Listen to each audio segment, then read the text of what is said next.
Just how far is Baratsuda willing to go to take over Blue Lock? The Chapter 308 leaks are finally here, and this man is pulling every dirty trick in the book to get his way. Nagi seishiro once again has the spotlight on him, and if the new gen hype didn't hit you last chapter, just wait until the end of today's leaks. Anyways, my name is Animasu, and in today's video, I'll be taking you through everything that happens in the Blue Lock Chapter 308 leaks. If you enjoy the manga and want to stay up to date, make sure to subscribe, comment down below, and join the community Discord as well. I can't really legally show the leaks on screen, but you can find them on my Discord to read along. Without further ado, have an amazing day, and please enjoy the leaks.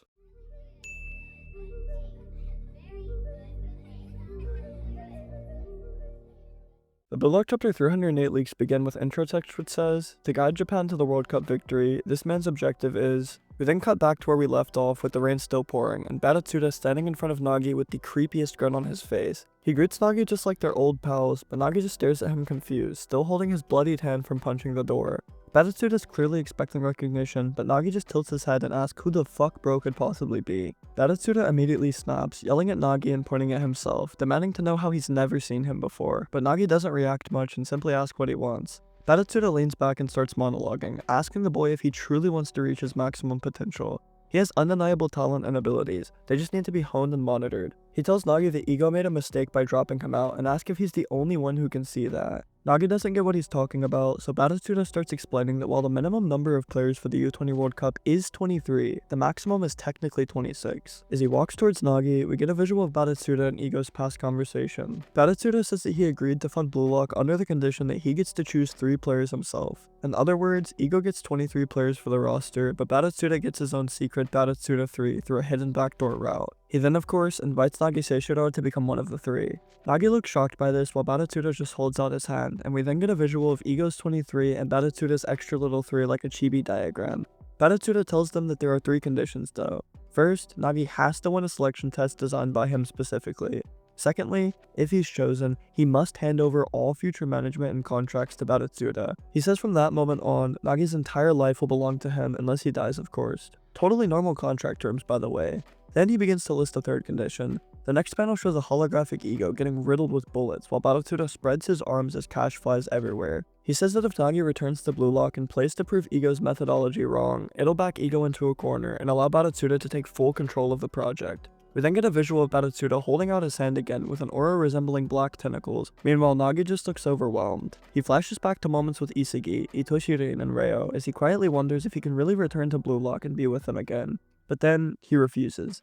Nagi simply says that he can't just go back. Baratsuda looks stunned and starts yelling, asking why Nagi even came here if he didn't think Ego was wrong. He calls Nagi an untrained brat and tries to provoke him, but Nagi calmly answers and admits that yeah, Ego wasn't wrong about him. Nagi holds his hand over his face, recalling memories of Ryo and Isagi while Baratsuda lashes out in frustration. Nagi explains that Blue Lock was created by Ego, and without it, he wouldn't have been able to get fired up or experience passion alongside Ryo. Baratsuda angrily dismisses this, insulting Ego as a ruthless leader with no humanity. Despite the rain soaking him, Nagi firmly declares that he cannot betray Blue Lock because the passion there has always been fueled by Ego himself. Baratsuda responds aggressively, kicking up water at Nagi and accusing him of protecting his own pride while forgetting the powerful version of himself from the past. He calls Nagi prideful and stubborn, unable to evolve beyond his former peak. Suddenly though, Baratsuda pulls out his phone and is receiving a call from ITOSHI SAE. He answers from a skyscraper and begins discussing the U-20 World Cup group stage draw. Japan's group is revealed to include Nigeria, England, and France, which is just wicked work to be honest. Baratsuda reacts with surprise and concern over France's strength, but assures ITOSHI SAE that one of the 3 reserved roster spots will be kept open for him.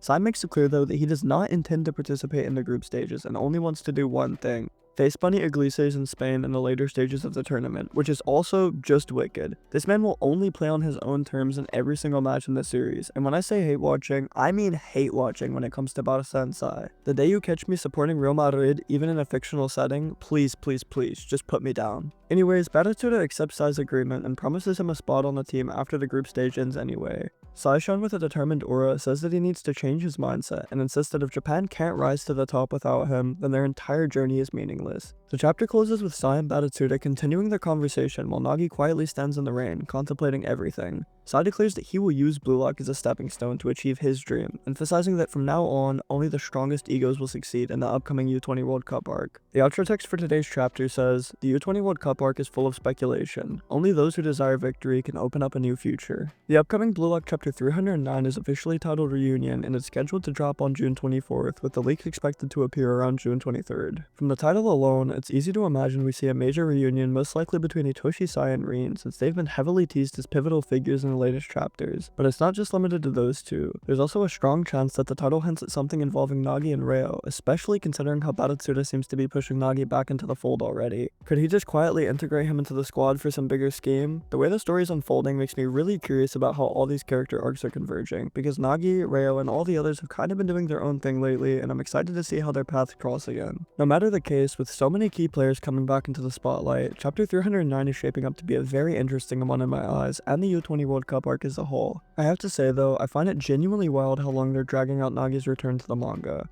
We've gotten bits and pieces here and there, but this is the first real deep dive we've had into his mental state since the lock-off. And even now, just as he finally gets back on screen, they still leave us in this limbo. He straight up denies Baratsuda's offer, which on paper feels like closure, but realistically, that interaction is not over, not even close. Baratsuda does not seem like the type to take no as a final answer, especially when he's got this twisted version of molding Japan's national team behind the scenes. If anything, Nagi refusing right now might make Baratsuda double down and get even more manipulative.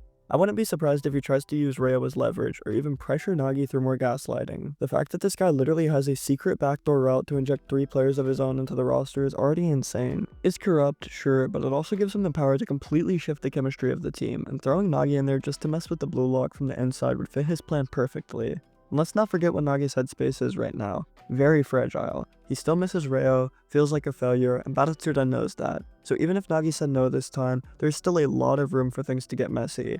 Now shifting over to the World Cup side of things, let's talk about that group stage reveal. Japan being placed in a group with England, Nigeria, and France is a nightmare draw. England has traditionally been a powerhouse in youth systems, Nigeria is known for its athleticism and raw talent, and France is just the real problem here. Especially now that we got official confirmation that Julian Loki and Troll Chevalier will be playing for them. That is just terrifying. Loki alone is already a world-class player with light speed, but then we'll hopefully see an evolved and more mature version of Troll Chevalier. Japan's going to need to be locked in if they want any chance of making it out this group. And with Sae not joining until later, it means the rest of the team have to pull some serious weight. Finally though, we gotta talk about ITOSHI SAE. His return was hinted at for a while now, but this chapter just dropped confirmation in the most dramatic way possible. He just picks up the phone call like some mob boss in a skyscraper and casually says, "Yeah, I'm only here to fight Spain." Like, okay bro, welcome back, but real talk, I think his inclusion opens up a lot of potential for the final arc of the tournament. He purely wants revenge on Bunny Iglesias, and he is willing to join late just to make that happen. And let's not forget his relationship with ITOSHI Rin, because if the chapter title Reunion is referring to the brothers finally crossing paths again, then things could get emotional, violent, but I don't know. Either way, I'm expecting fireworks.